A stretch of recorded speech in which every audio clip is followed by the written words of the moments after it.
Pinterest as stereotyping, crafts, weddings, and baking, oh my.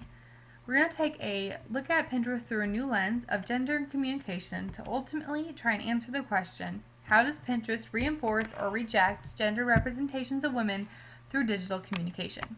But before I move into all that, I want to quickly give a rundown of how the website works for those who don't know.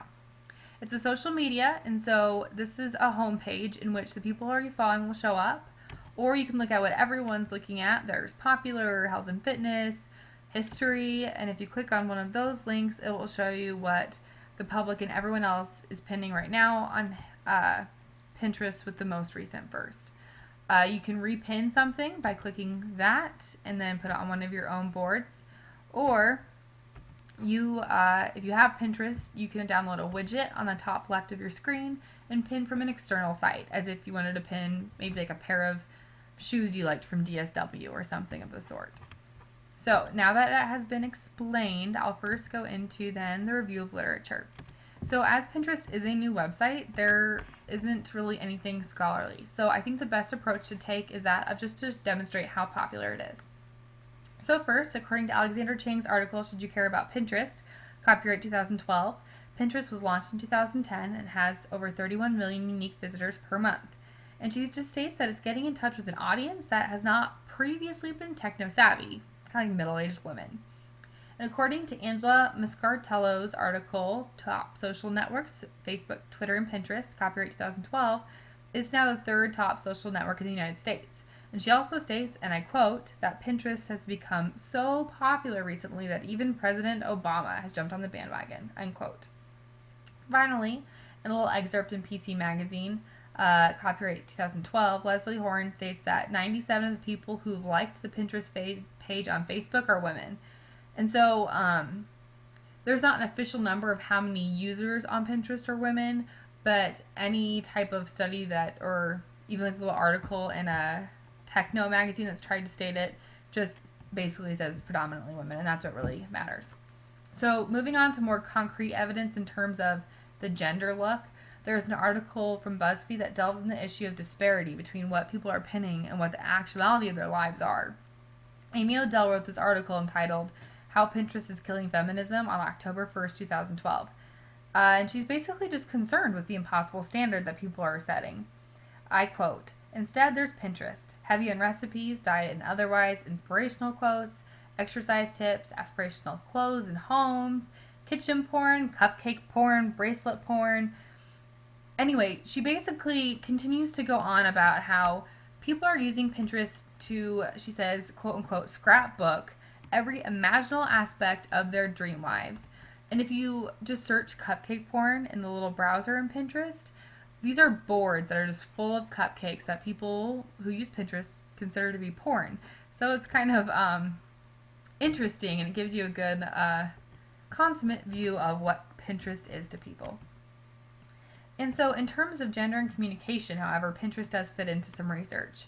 As already aforementioned, it is very relevant in media, and so that being stated, DeFrancisco and Palczewski, copyright 2007, state that media as an institution of civil society shape the cognitive structures through which people perceive and evaluate social reality, page 239.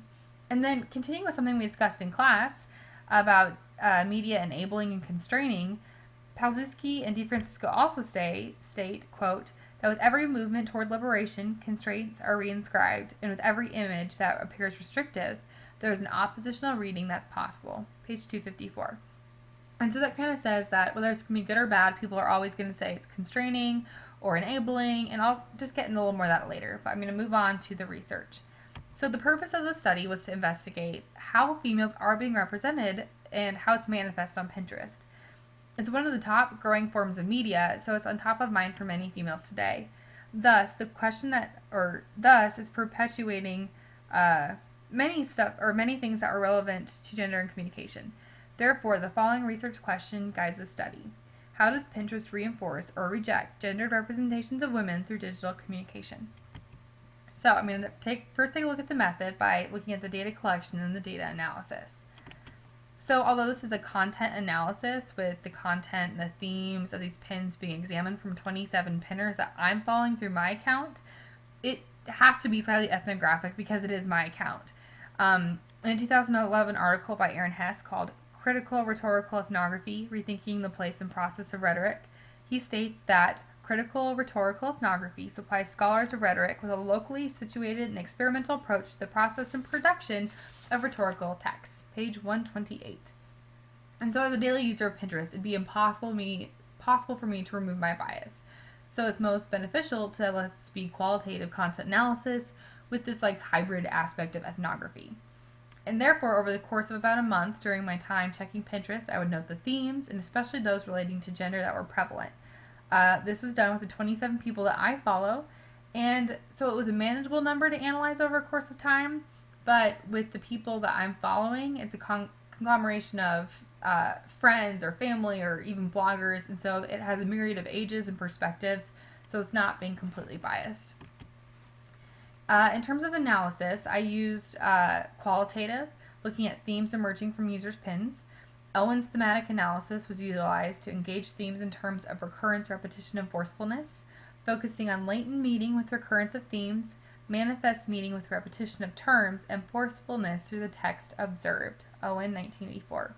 On a step-by-step basis, I basically would log into Pinterest and look at the project from the view of my home screen through the news feed. So basically, all the pins I was looking at were recent every day.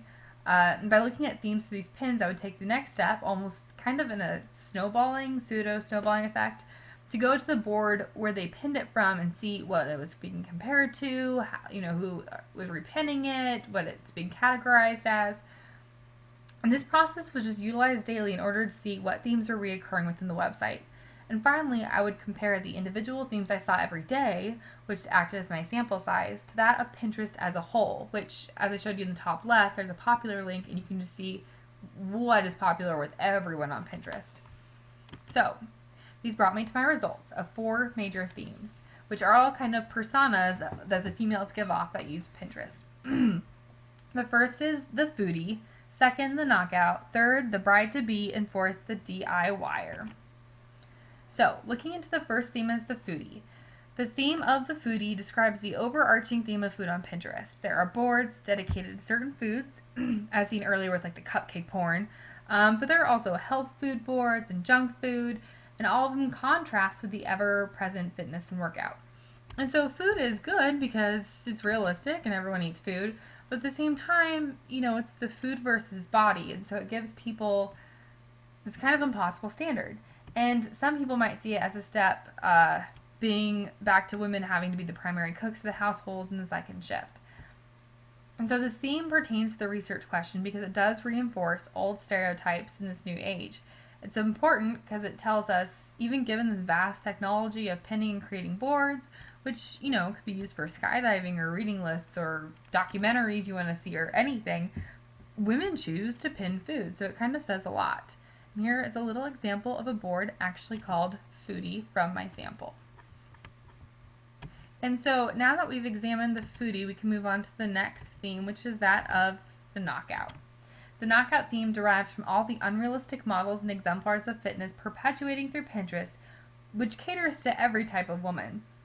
So this knockout has perfect hair, perfect skin, and most importantly, the perfect body. This theme is contradictory to the last one that was examined, so in a sense, these women are giving themselves an impossible standard, a double bind, and is perpetuating almost the attitude that women can't get what they want, whether it's a man or a job, unless they are beautiful and fit. And so here is an example of the knockout as a celebrity, so just, great hair, great everything. And then the second one is an example of a board of the knockout as the fitness guru. So you have a couple ladies there, you have how to be fit when you're pregnant, there's a mostly naked person right there, which you see a lot of on Pinterest with the fitness thing. People will pin mostly naked women saying, oh, I wish I looked like them. And so that kind of tells you what is going on there. Moving on to the next theme is the bride-to-be. So as Pinterest is essentially a catalog of ideas, it is a prime tool to plan any event, including that of a wedding. So it's important to note, however, that the bride-to-be on Pinterest isn't always just an actual bride, but more of a wishful one. She pins what engagement poses she likes, what diamond ring she wants, and what mason jars will be used at her DIY wedding. And although planning is not harmful in itself, little girls have been doing it since forever with their little Barbies at home. In this context, it makes one wonder the ramifications if, Pinner X never gets married.